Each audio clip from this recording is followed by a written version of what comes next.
শনিদেবের মহিমায় এক আত্মোপলব্ধির যাত্রা। পশ্চিমবঙ্গের সীমান্ত ঘেঁষা গ্রাম দিগন্তপুর।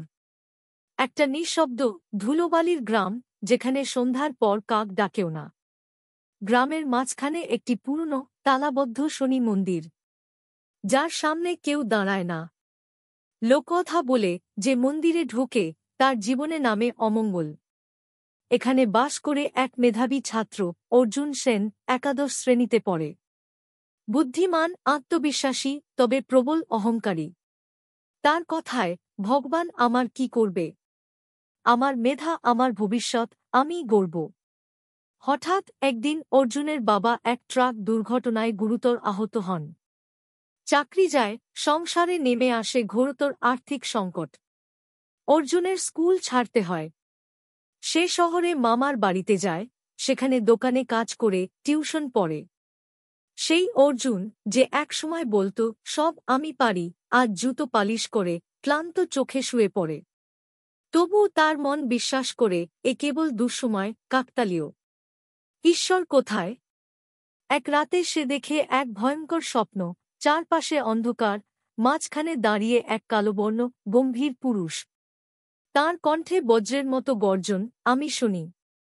আমি অভিশাপ নই, আমি আয়না।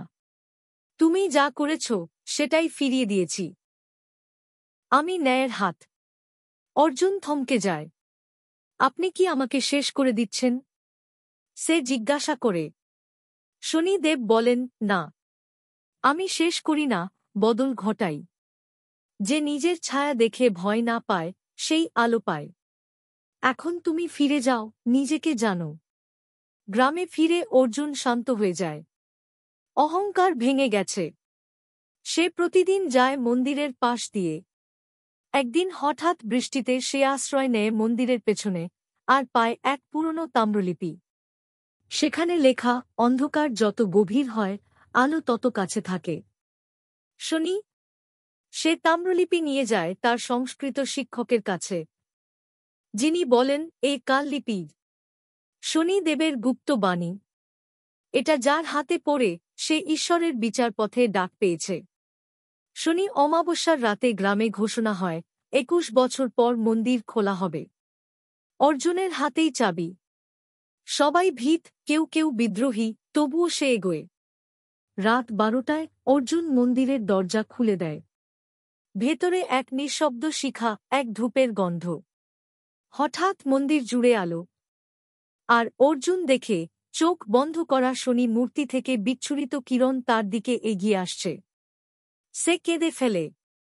আমি তো দোষ করেছিলাম। তবে কেন আপনি ডাকলেন? কণ্ঠ ভেসে আসে, কারণ তুমি শিখেছ।